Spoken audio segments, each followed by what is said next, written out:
রহমান রহিম, আসসালামু আলাইকুম এভরিওয়ান। আজকে রান্না করছি হলো মলা মাছ দিয়ে হলো এই যে আলু দিয়ে চচ্চড়ি। সো চলেন কি কি লাগবে দেখায়। এখানে আছে পেঁয়াজ, কাঁচামরিচ, টমেটো, ধনিয়া পাতা, আর আছে সরিষার তেল, আর এখানে আছে হলো হলুদের গুঁড়া, মরিচের গুঁড়া, ধনিয়ার গুঁড়া, আর লাগবে হলো রসুন বাটা। এখানে আছে রসুন বাটা। সো চলেন, এটা হলো মাখিয়ে রান্না করতে হবে। তো চলেন মাখাই। তারপর হলো দিয়ে দিব, এখানে আছে রসুন বাটা। রসুন বাটা দিয়ে দিব 1 চামচ। তারপর হলো দিয়ে দিব আমি, এখানে আছে হলুদের গুঁড়া। হলুদের গুঁড়া দিয়ে দিব হলো 1 চামচ, আরও হলো আধা চামচের মতো। তারপর হলো দিয়ে দিব মরিচের গুঁড়া। মরিচের গুঁড়া 1 চামচ দিব। তারপর হলো দিয়ে দিব হলো ধনিয়ার গুঁড়া। ধনিয়ার গুঁড়া দিব হলো আধা চামচ। তারপর হলো দিয়ে দিব হলো লবণ। লবণ দিব হলো 1 চামচ, আরও আধা চামচের মতো। দেওয়ার পরে আমি দিয়ে দেবো হলো সরিষার তেল। এখানে দিয়ে দিলাম সরিষার তেল। সরিষার তেল দিব আমি আধা কাপ। তারপরে লাস্টে আবার যে আমি সরিষার তেল দেবো। তো এটাকে সুন্দর করে এখন মাখাবো।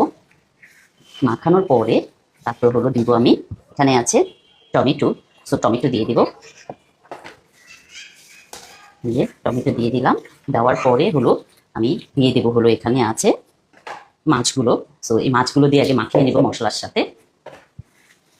মাছটা সুন্দর করে মাখিয়ে নিলাম। নিয়ে হলো তারপর হলো আমি দিয়ে দেবো, এখানে আছে আলু। সো আলুটাও দিয়ে দেবো। আলুটা হলো সুন্দর করে মাছের সাথে মাখিয়ে দেবো আমি।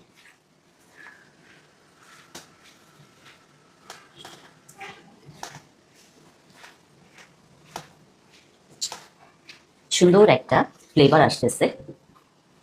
এখন আমি এটা রেখে দেবো 1 ঘন্টার জন্য। ঘন্টা পরে আমি হলো 1 গ্লাস পানি দিয়ে দিব। দিয়ে হলো এটাকে এখন চুলায় বসাবো। এখন আমি গুঁড়া মাছটা বসিয়ে দিলাম। দিয়ে চুলার জালটা হাই হিটে করে দিব। করে হলো আমি হলো ঢাকনা দিয়ে দিব। ঢাকনা দিয়ে 10 মিনিট কুকিং করব।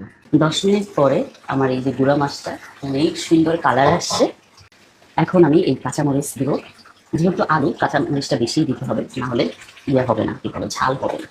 তো দিয়ে আমি একটু নাড়াচাড়া করে দিব। নাড়াচাড়া করে দিয়ে পানি শুকানো পর্যন্ত আবার আমি রান্না করব। আমার মাছের চচ্চড়িটা হয়ে গিয়েছে। লাস্ট আমি যেটা দেবো সেটা হলো ধনিয়া পাতা। একটু ফ্রেশ ধনিয়া পাতা থেকে সুন্দর একটা ফ্লেভার আসে।